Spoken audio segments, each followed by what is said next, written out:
Hello, good morning. How are you? And it's an early start. Why is it an early start? Why am I sat here with a candle when it's thought for a walk? Well, every morning between now and the end of Lent, I'm doing a 10-minute meditation online via Facebook for anyone to come and join me.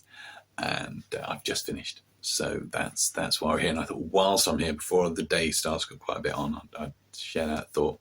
And actually, I'm going to share the thought of how it is important to take time of a day to just be still, to sit, to breathe. In the West, we don't breathe well. We tend to live most of our lives, especially as we get older, breathing just shallowly into our chests, just the upper part of our chest. And you can notice in people that when they're talking or when they're breathing, when they're doing stuff, if the shoulders are going like this, we're shallow breathing. And by stopping and meditating, we're taking those deeper breaths in, breathing all the way into the very pit of our stomachs. And in doing so, it does some wonderful things for us. One, after a little while, if we're just focusing on the breath, think about it. Your mind's like a juggler, juggling like so many things all at once. And all of a sudden, you're asking it to just juggle one. Just to throw the one ball up in the air and catch it again. Suddenly it becomes easy.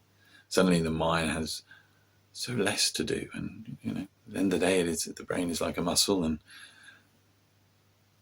if it's only got the one thing to do, it's not straining. The deep breaths and the oxygen, they allow us, first of all, the oxygen oxygenates the body. The deeper breath means we get a better blood flow to the brain, to the body, which helps it all feel good and work better. But also when we're slow breathing, it's not possible to stay in a fight or flight mode for too long. Because we're breathing deeply, after a while, that part, our brain basically is slow breathing. Think about it. If you've ever been excited or something's made you jump, what happens to your breathing? It gets faster. It's like, yeah. When we slow breathe, after a while, we're telling that mechanism in our brain that there's nothing to worry about, nothing to jump out of our skins about. And it slows down, which reduces the stress hormones being released into our brain, which helps us relax, feel good. And you can do this via a meditation practice, which is what I'm encouraging people to do via the I Meditate Club Facebook page every morning for 46 more days. Today's just day 2. Or you can just learn a breathing technique, and a really good breathing technique, which I'll share with you, is what they call box breathing. Beauty of box breathing, you do it for a couple of 3 minutes, and it really does just kind of settle things down for you.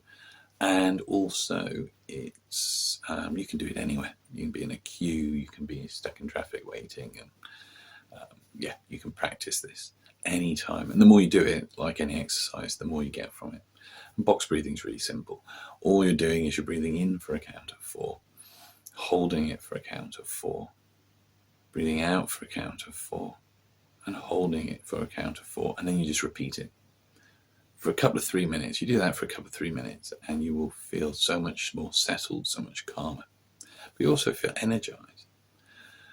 And why is it good to do these things? Well, because if you think about, some of you may have seen the picture I posted of a donkey up at Brown Moss.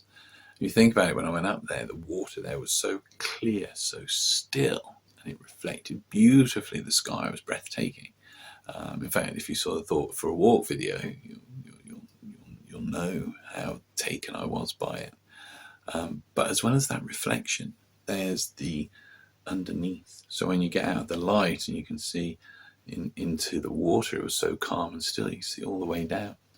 Now, if I was to drop a stone in there, that beautiful reflection of the sky, or a reflection of my face, or even that view to the bottom would be disturbed. I wouldn't be able to see it. And in our everyday lives, it's like our water's disturbed like that. There's all these ripples and all these things going on that we can't see clearly. So things and opportunities we might want to take, we miss, and also just what we want in our life, what actually means stuff to us, can be missed because we've got so many stones dropping in that water, disturbing the surface. And by taking time to be still, taking time to breathe, to meditate, we're allowing those waters to calm. And once they calm, we can see clearly, which means if we've been facing challenges, we can see the way through. If we're feeling a bit lost, we can retouch with what's important to us. Anyway, that's my thought for today. A little instructive, and if you like the little instructive bits, I can start dropping a few more of those in along the way as well. Anyway, much love, many blessings. I'm going to go and make Fia a cup of tea. Take care. See you on Monday, and have a great week, what's left of it, and a wonderful weekend. Take care. Bye-bye.